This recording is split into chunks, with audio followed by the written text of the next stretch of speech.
Ahojky ľudkovia, dneska si dáme videjko štýlu Čo sa oplatí vidieť na Rodose. My sme sa tam dostali doslova ako slepý k hluchému, úplne neplánovane. Ale aj napriek tomu sme si to užili a tu je zo pár tipov, že čo sa oplatí. My sme boli ubytovaní v Afandou, v takej uličke pomerne tichej.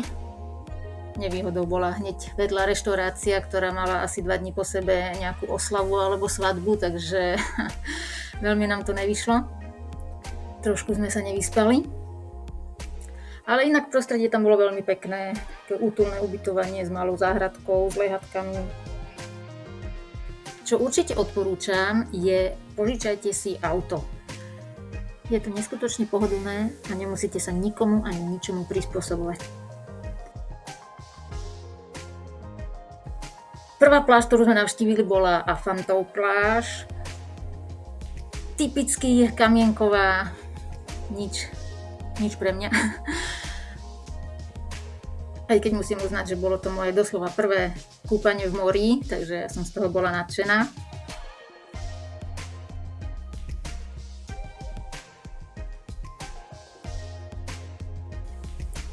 Večer sme sa boli pozrieť do hlavného mesta Rodos, konkrétne do centra.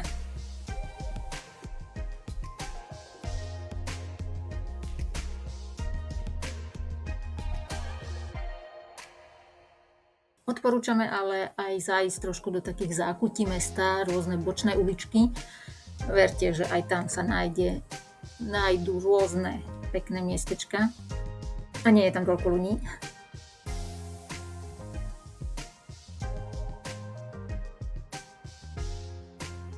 Vždy, keď niekam ideme, tak navštívime to miesto aj večer. Má to takú inú atmosféru ako cez deň a tu na to tiež nebolo iné. Keď sa to tam celé rozsvietilo, tak malo to tiež taký iný nádych ako cez deň.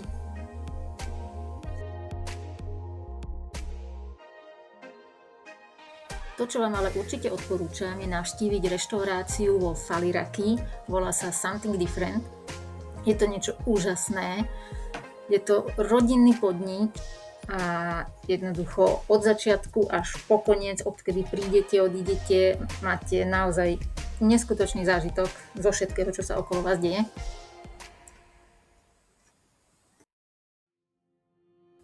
Ale to, z čoho som bola ja najviac napichaná, bola kontaktná farma. To niečo úplne úžasné, vás tam pustia takto k tým lemurom, dajú vám nejaké ovocie, zeleninu na krmenie a jednoducho tam iba sedíte medzi nimi a oni tam okolo vás behajú a vy ich krmíte a lezú po vás, akože je to úplne úžasné, všetko je samozrejme pod dohľadom a to bol neskutočný zážitok takto medzi zvieratkami, ja zbožňujem zvieratka a samozrejme boli tam aj iné zvieratka, nie len títo králi, Giuliani. Bolo to úplne úžasné, takže určite odporúčam. Dám vám link do popisku, aby ste vedeli si o tom pozrieť viac.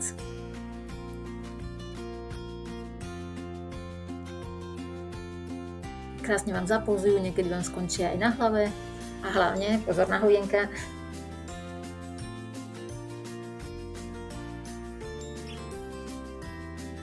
Pred vstupom vás upozornia, čo môžete, čo nemôžete, ako sa k ním správať. A ako vidíte, dali sa pohľadkať. Bolo to úplne skvelé. Iné zvieratka tam boli. Rôzne kachničky, kačičky, oslíkovia, jednoducho všetko možné a takto viete priamo ísť k ním a krmiť ich. Zeleninku si viete zakúpiť hneď pri vstupe, ktorou môžete zvieratka krmiť. A bolo to úplne rozkošné.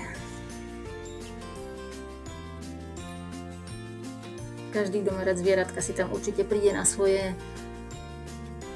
Možno niekto to bude brať trošku jak klasickú zoo, že tam tie zvieratá týrané, neviem čo, ale pre mňa to bolo úplne skvelé.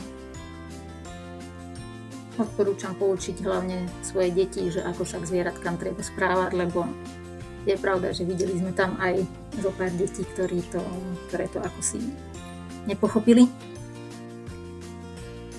Ale aj to patrí k životu, no, bohužiaľ.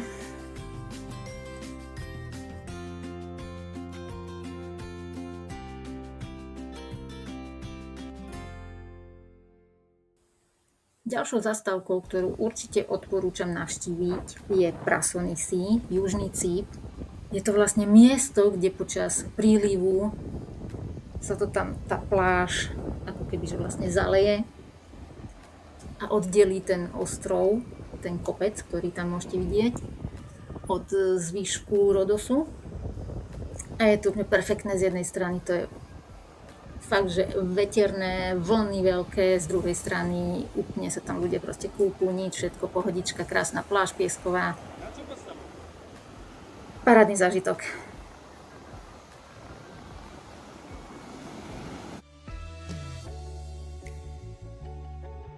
Jediná nevýhoda bola to, že keď sme tam boli my, bolo tam asi 37 alebo 38 stupňov a vychádzka na ten kopec bol dosť masaker vzhľadom na tú teplotu, ale ako nejak zvládli sme to a stojí to za to sa tam ísť pozrieť. Pre upresnenie, táto naša dovolenka sa odohrávala 1. septembrový týždeň.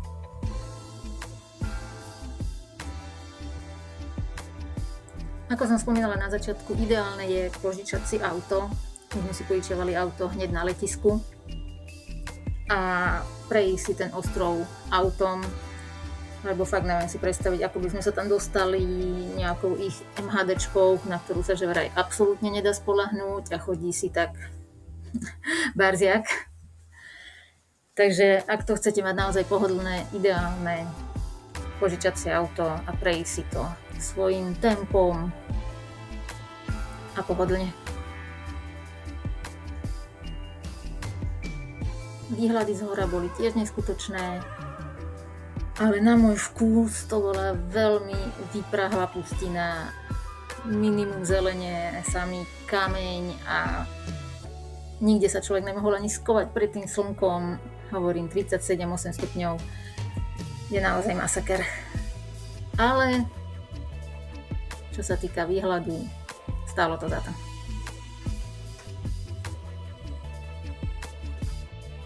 Čiže keď sa sem vyberiete, určite nezabudnite prikrývka hlavy, dostatočný pitný režim a opalovací krém. Bez tohto na Rodose ani nevychádzajte z bytu.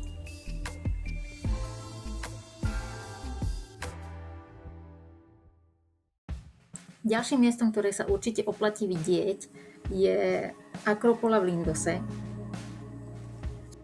Je to staroveká akropola postavená na strmom skalnom útese priamo nad mestečkom Lindos. Uvidíš tam chrám, monumentálne schodisko, zvyšky stredovekého hradu a samozrejme úplne úžasný, krásny výhľad na záliv. Odporúčam kúpiť si vstupenku online, aby ste sa vyhli tým neskutočne dlhým radám na pokladni, ktoré boli naozaj dlhé. My sme našťastie mali kúpenú vstupenku online, takže sme to pekne všetkých predbehli.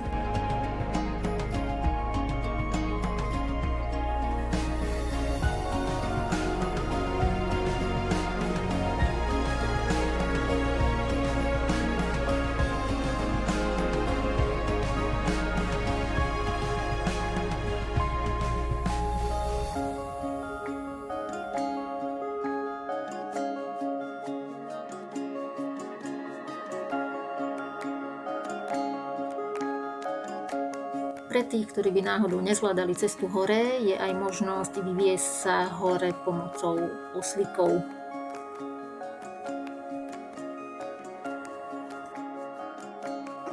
Cestou z Akropoly sa nám zachcelo trošku adrenalínu, tak sme sa vybrali na parasailing. Videjko z parasailingu z GoPročky mám samostatne na kanáli, tak kľudne môžete pozrieť. Pre mňa to bol neskutočný zážitok a na to, že sa bojím výšok, tak absolútne mi to nerobilo problém. A naozaj som si to neskutočne užila, takže odporúčam.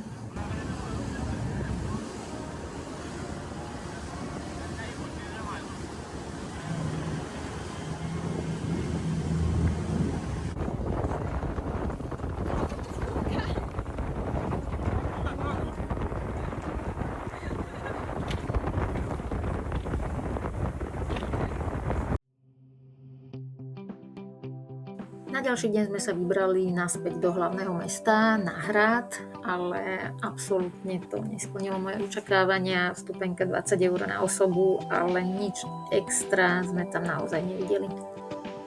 Tak sme sa vybrali do uličiek hlavného mesta.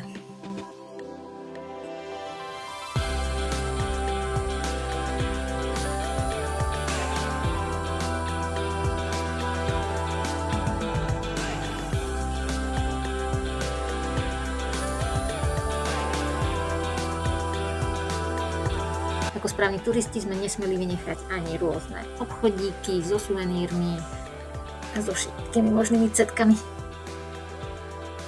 Znovu sme si pozreli centrum a išli sme smerom do prístavu. Úplne sa mi tam páčilo to, že na každom kroku sú všade mačky.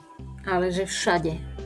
Jednoducho celé Grécko, celý Rodos je posiatý mačkami, ktoré sú doslova všade. Len tak si tam žijú, behajú po uliciach, slnia sa na slniečku. Neviem, či vyslovene niekto sa o ne stará, alebo náhodne ľudia okolo idúci ich krmia. Ale sú všade, na každom kroku boli mačky.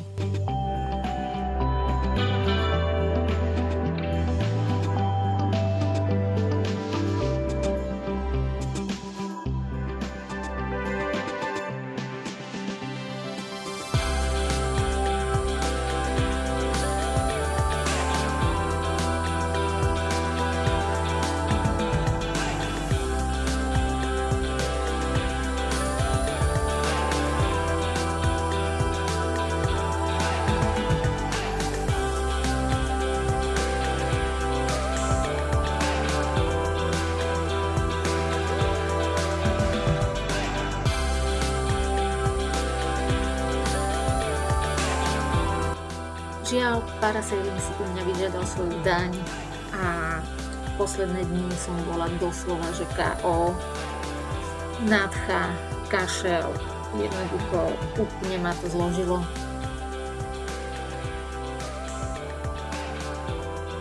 A keď sme konečne našli najkrajšiu pláž, tak som bola chorá, takže som si to absolútne už nemohla užiť. Ale fakt bola najúžasnejšia zo všetkých, ktoré sme videli a na ktorých sme boli, konkrétne Zambika Beach. Neviem presne, ako sa to číta, ale bola naozaj najkrajšia. Jemný piesok, hromada atrakcií, vodných športov, krásne aj lehátka so všetkým, čo k tomu patrí. Podniky, bary, všetko možné tam bolo. Dokonca na jednej strane bola aj nuda pláž. Priamo nad mestom Rodos je tiež Akropola, menej známa ako tá v Lindose, ale tiež máte sa na čo pozerať. Uvidíte tam zvyšky chrámu, starovekého štadióna a aj zvyšky malého divadla.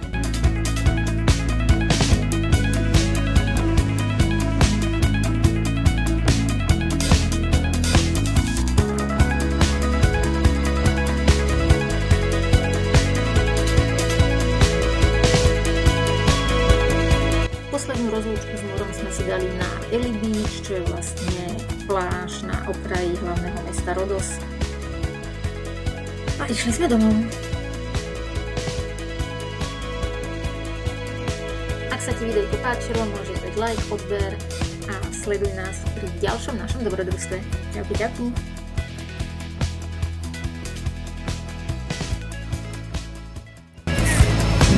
Čau, čo chceš? Aké máš pocity z tvojej prvej letnej dovolenky? Je tu teplo, nuda, ešte, že tá voda je taká chladnejšia. Ale je to krásne. Áno, môžem potvrdiť. Ideme aj na budúce? Keď mi to niekto zaplatí.